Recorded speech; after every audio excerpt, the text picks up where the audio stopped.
بات یہ ہے کہ نظریں لگ جاتی ہیں، کوئی ایسی بات نہیں۔ اس لیے ایک محاورہ بنا ہو چشمے بد دور کہہ دینا چاہیے۔ اور پھر حدیث میں آیا کہ جب تم چیزوں کو دیکھو تو اپنی فصل کو دیکھا ہے ذمہ دار اگر کہتا ہے کہ یہ دیکھو میری محنت سے کتنی اچھی فصل ہو گئی،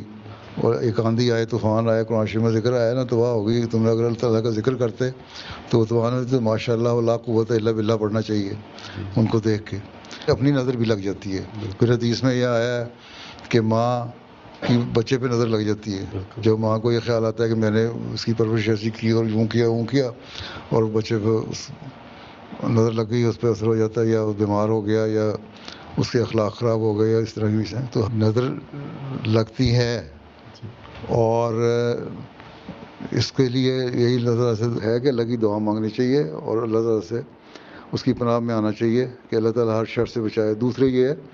کہ کچھ حاسد جو ہیں وہ صرف نظر نہیں لگاتے بلکہ حسد کے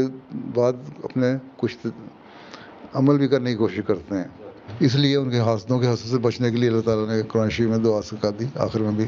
صورتوں میں۔ حضرت مسلم نے تو لکھا ہے کہ بعض دفعہ بعض لوگوں کی نظر ایسی لگتی ہے کہ سوچ نہیں سکتا۔ نے کہا میرے ایک بچہ تھا، اس کو یوں کر کے غور سے دیکھنے کی عادت ہوتی تھی میرے کھانے کی طرف، تو میں جب کھانا کھا رہا ہوتا تو بعض وہ اتنے غور سے وہ دیکھتا میرے رکمہ ہاتھ سے گر جاتا تھا۔ تو ایسے واقعات ہو جاتے ہیں، تو یہ ایسی بات نہیں۔ اس پہ میں نے ایک لمبا جواب لکھ کے بھیجا ہوا ہے، میرا خیال ہے الگ کم ہے یا کہیں چھپ گیا ہوگا، وہاں سے پڑھ لیں کہ نظر کی حیثیت کیا ہے، حقیقت کیا ہے، اور قرآن شریف کیا کہتا ہے، ہم کس حد تک اس کو مانتے ہیں، کس حد تک یہ جائز ہے، کس حد تک ناجائز ہے۔ جادو ٹونے جو ہوتے ہیں وہ ہوتی ہے بعض لوگوں کی ایسے عمل جو کم پڑھے لکھے لوگ ہیں نا، ان کو ڈرانے کے لیے کر لیتے ہیں جادو ٹونے۔ حضرت خلیفہ اول نے بھی اس کے بارے میں لکھا ہے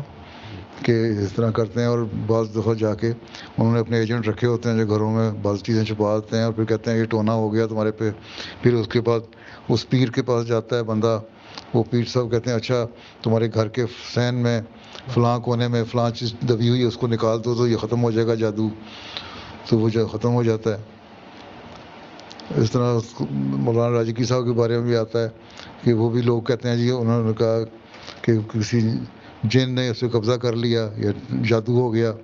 تو انہوں نے اس کو دعا کی اور اس کا، اور ایک دم دھڑ دھڑ ہوئی اور برتن نیچے گر گئے، واقعہ ان کی کتاب میں بھی لکھا ہوا۔ تو اس ساروں کے جواب میں نے ایک تفصیل سے لکھ کے دیے ہوئے ہیں، وہ پڑھ لیں۔ جزاک اللہ حضور۔